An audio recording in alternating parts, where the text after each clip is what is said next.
You've probably already heard about agent loops since everyone is hyping them up a lot right now. And you might think they're just a way for these AI companies to get you spending more on their products since these loops chew through a lot of tokens. But that only happens when you're using the wrong type of loop for the job. As you already know, we're a software company and we've been experimenting with these loops in our AI coding tasks. Along the way, we've mapped out the different types of loops and which use cases each one is actually suited for. So out of all the loops we've set up, we're going to share the ones we found genuinely useful. We'll also show you how to set up each one and how each loop is going to impact your workflow.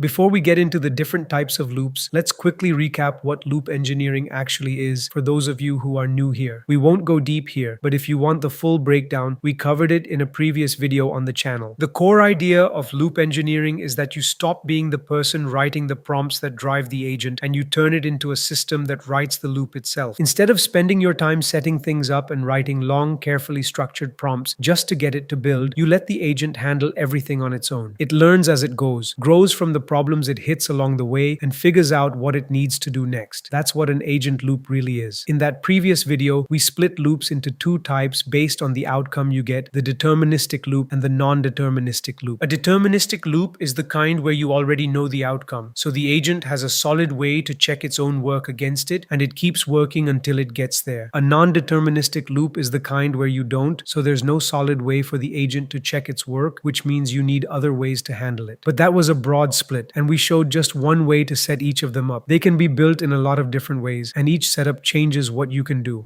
The first type is one most of you have probably already used. It's basically the building block of every other loop, and the clearest example is the goal command. We call it the stateless loop, and basically it means the loop doesn't hold on to anything or improve itself as it works. There's no part where it learns from what happened and gets better. That's exactly what makes these the simplest loops there are. The one you've probably already seen of this type is the Ralph loop, and it's stateless because it never kept any memory. It just ran the same task again and again, and the moment it saw the task was finished, it stopped. As you might already know about the goal command, it is the best example of the stateless loop. To use it, you tell it what you want to build right after the goal command. From there, Claude sets that as the goal and starts working on it. Then every time the main agent decides a task is done, it uses a smaller model to double check the work. In Claude Code, that smaller model is Haiku. It checks everything the agent did against the requirements you gave in the prompt, and if the task isn't fully done, it reprompts the agent to finish what it missed. But there's a problem with this loop. It leans entirely on the model to decide whether a task's done, with no standard to measure the work against. That's why it works best on features whose requirements you can check in some hard, concrete way. One way to do that is with tests. Like we talked about in our previous video, we write the tests before asking Claude to build any feature. That way, if Claude changes that feature in a way it shouldn't, the tests throw an error and tell Claude its implementation is off. And once we've got tests for every feature, we can hand the agent real autonomy and let it work without worrying it'll break the other features or build the one we want the wrong way. Once you've written the tests, you can ask Claude Code to set the goal as getting that feature to pass all the tests. And it keeps writing code, running the tests to check itself, and keeps going until every test passes. Once they all pass, that means the feature's built correctly and Claude will mark the goal as complete. Since the agent's working on its own, you'll want to add one line to your claude.md file. That line tells the agent to save every working version of the app. That way, if it breaks the app somewhere down the line, it can just roll back to the last version that worked and carry on from there, instead of trying to undo changes from memory. But before we move on to more types, let's have a word by our sponsor, Minimax. Minimax just dropped M3, and it's the first open weight model to hit the frontier on three things at once: coding, a 1 million token context, and native multimodality. So we plugged the M3 API straight into Claude Code and gave it one real job: research the top electric cars on sale now and build a live comparison dashboard. M3 took it from there on its own. It browsed the web, pulled real specs and prices, then shipped a working dashboard from scratch. You can search different EV brands, browse their latest models, and everything updates in real time. On autonomous browsing, it beats Opus 4.7, and its million token context held every page plus the whole code base in one window. But agent runs like this burn a lot of tokens, and that's where the Minimax token plan comes in. Pick token plan for fixed costs or pay as you go for flexibility. Text, image, speech, and music share the same token pool with the highest quotas. Plans start at just $20 per month,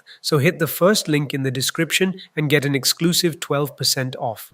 The stateless loop we just walked through holds no state. It does everything on its own zone from the instructions with no self-improvement in the process. The next type works the opposite way, and we call it the learning loop. A learning loop works differently. Instead of just getting a task done and stopping, like a stateless loop or the goal command, it focuses on improving something you'll use repeatedly, whether that's a skill or a workflow. The way it does that is simple. It runs the skill, observes how it performed, and then improves it based on what it learned, keeping a complete record of every lesson along the way. So that when you run the skill, when you're actually using it, the agent knows what caused issues in past, so it won't lean towards that. You can put this kind of loop to work for a lot of things. For example, on the community website of ours, we built multiple skills to handle different repeated workflows while putting the site together. But building a skill raises an obvious question, which is how you'd even know whether it's working the way it should. So to answer that, we set up a full learning loop. We did it by creating a skill loop command that triggers the loop. This command contains instructions to call a skill improver agent and keep calling it until there is no more improvements left. This skill improver is actually an agent we created, which improves the skill by assessing its quality, testing it across multiple areas, and watching for the issues that come up. To use it, you just run the command and pass in whichever skill you want to improve, and it gets to work. This loop runs in multiple rounds. In each round, it runs a set of tests and checks after making its changes. Then it launches a separate Claude session that works only on the prompt you pass it, running in the background without stopping to ask permission for anything and reporting the output back. Inside those sessions, it runs the implementation two ways, one with the skill and one without, so it can measure the actual impact the skill has. That comparison lets it pin down exactly what needs improving, and it makes those changes directly. But the most important part is the learning.md file it creates. This file gives the agent a way to know what works and what doesn't, and it lives inside the skill itself. It's basically an improvement journal that documents everything the agent learns in a structured format. It records what it tried and what the result was, both with the skill and without it, then lists the lessons it picked up across all the rounds it worked through. And that's how it keeps going round after round until the skill is refined into the best possible version of itself. You can use the same setup to improve any workflow you've got. In our previous video, we showed how to build a loop with two agents, one that handles the implementation and another that reviews the work and reports back fixes for the implementation agent to apply. There's a problem with that setup, which is that a single review agent is handling every aspect of the review on its own. But a review is never about just one aspect. It always comes from different perspectives, and that's too much ground for one agent to cover alone. It's better to split those across different agents, because when multiple agents review across multiple dimensions, they cover the blind spots any single agent would miss, and that makes the review way more complete. The idea is close to the LLM Council that Andrej Karpathy released, which is a council of multiple agents that talk to each other and argue over a topic you hand them, using the reasoning of several models to land on the right answer. For creating a multi-agent loop, you need to create multiple agents. So for example, we created 4 agents in the loop we set up. The first checks for factual correctness, and it comes with tools like web search so it can ground itself in real sources. The second is a domain checker agent, which checks whether whatever is being reviewed is actually relevant to what we're trying to do. The third is a safety critic agent, which looks at the safety issues like sensitive content along with security risks and policy violations that could cause problems down the line. And the last is the style critic, which makes sure the content is clear and well written and tailored to the style we're after. You can use these agents for any task, whether it's coding or not. What ties these 4 together is an orchestrate command that we created. This command contains the detailed instructions for how it should manage and coordinate all 4 agents and handle the feedback each one reports back. To start the loop, you run the orchestrate command and ask it to review whatever you want, and it spins up all the agents for the process. The orchestrate command runs in multiple rounds too, spinning up every agent in each round. The main agent applies all the fixes reported in round 1, then spins them all up again for the next round. By the end of the final pass, you're left with the app in way better shape. If you'd rather the agents communicate directly, you can use the agent team's workflow we covered in a previous video, which gives you more of the LLM Council experience without one agent handling all the communication. But we chose the orchestrator because one agent needs to hold the context of the previous rounds to coordinate the workflow properly.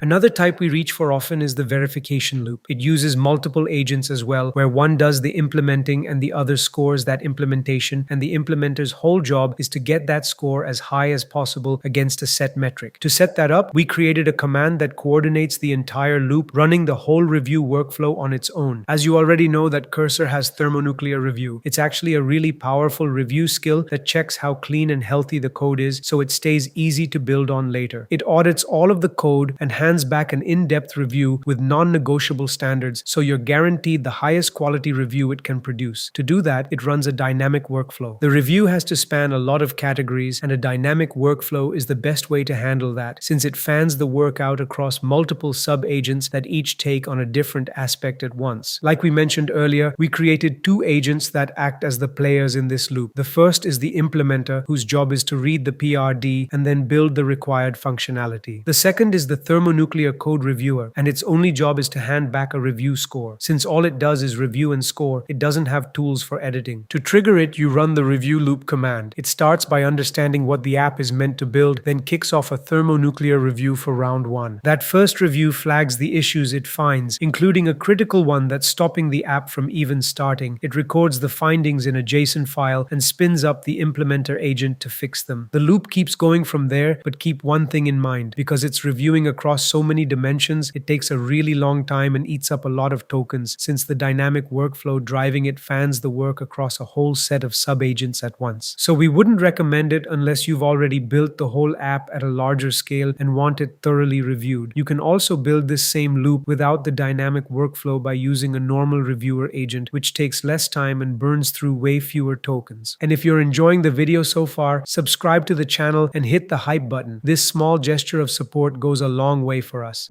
Out of every loop we've shown you so far, none of them had a separate step for improving the loop itself. But that's really a core of what a loop is meant to do. That's where the workflow improvement loop comes in. What this loop does is go a step beyond just repeating the task. Instead of just running it again and again, it looks at the process itself and suggests improvements to the workflow. Now, you might think the learning loop from earlier already does this, but there's a real difference. The learning loop improves a skill, one piece inside the process. This one improves the loop itself, the whole process you've set up. The entry point is an iterate command that acts as the orchestrator for everything that happens during each run. There are 3 agents this time. The first is a builder agent, which handles the implementation and delivers one of the app's requirements on each run. The second is a scorer that checks that implementation against a rubric we defined to act as the app's quality guardrail and scores the work out of 100. And the third is the process optimizer agent, which is the one that actually handles self-improvement. Normally, a loop runs through the same cycle where it plans, implements, verifies, and repeats, but this agent adds an extra step of going back over the loop iteration and suggesting ways to make it better. To use it, you just run the command iterate all. By all we mean we're implementing the entire app, broken into parts inside a single workflow. The loop starts by spinning up the builder agent, then the scorer evaluates what it built against the rubric and records the score in a JSON file that tracks every round. Then the process optimizer agent kicks in, going through the conversation to spot anything that could improve the workflow, making sure the app is built to a high quality and the right steps are being followed. So by the end of this workflow, you don't just walk away with a built app, you walk away with a workflow that's been tested and refined, with every step validated as one that actually needs to be there. That brings us to the end of this video. If you'd like to support the channel and help us keep making videos like this, you can do so by using the super thanks button below. As always, thank you for watching, and I'll see you in the next one.